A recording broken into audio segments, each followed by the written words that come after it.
আমরা কখনো দেখি নাই মহেশখালীতে টুল নেওয়া হয়। আপনারা সমগ্র কক্সবাজারবাসী জানেন মহেশখালীতে কখনো টুল নেওয়া হতো না। সুতরাং আমি বিআইডব্লিউটি এর উদ্দেশ্যে বলবো, এই প্যাসেজ হাসিনার গুন্ডা বাহিনী ষড়যন্ত্রকারীদের সাথে আঘাত করে অবৈধভাবে টুল আদায়ের এই মহেশখালীর মেহনতি মানুষের উপর যে টুল চাপিয়ে দেওয়া হয়েছে, কখনো আমরা এটা মেনে নিব না। মহেশখালীর সাধারণ নাগরিকের উপস্থিতিতে তাদের ভাগ্য তাদেরকে নির্ধারণ করতে হবে। 1985 সালে মহেশখালীর জমি নির্মাণ হয়। আজ পর্যন্ত বাংলাদেশের শত শত এই ধরনের স্থাপনা থেকে টোল ফ্রি করে দেওয়া হয়েছে, কিন্তু মহেশখালীতে এখনো সেই টোল 1985 থেকে এই পর্যন্ত চলমান আছে।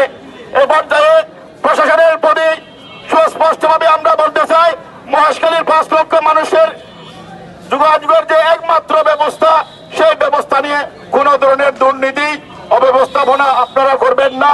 যদি রাতের আধারে কোনো ব্যক্তিকে ইজারা দিয়ে থাকেন, তাহলে অতি সত্বর সেই ইজারা প্রত্যাহার করুন। ফেরিঘাট হলেও প্রতিনিয়ত আমরা ঘাটের মধ্যে ইজারা দিয়ে যাচ্ছি, যাওয়ার সময় দিচ্ছি, আসার সময়ও দিচ্ছি, কিন্তু আবার যদি আমাদের উপর অবৈধভাবে রাতের অন্ধকারে বিআইডব্লিউটি কর্তৃক ঘাট ইজারা দিয়ে আবার যদি আমাদের উপর কর বসানো হয়, টোল আদায় করা হয়, তাহলে আমরা মহেশখালীবাসী সেটা সহজে মেনে নিব না।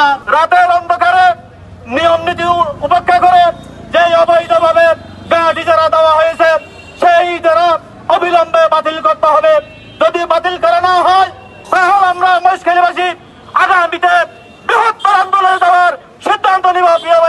আজকে কেন আমরা জায়গায় জায়গায় হয়রানির শিকার হচ্ছি?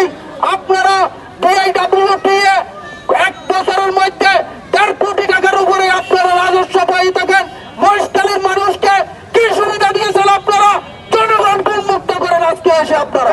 দ্বিতীয় ট্যাক্সে আমরা যাব না, আমরা আগের জায়গায় থাকতে চাই।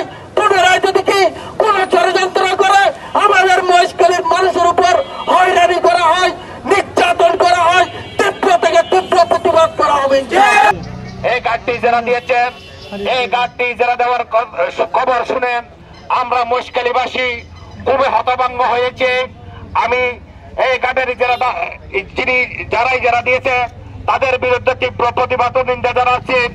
এই ঘাটের যারা বাতিল করে মহেশখালী সাধারণ মানুষের জনদুর্ভোগ থেকে স্বাভাবিকভাবে চলাফেরা করার সুযোগ আশা করতেছি।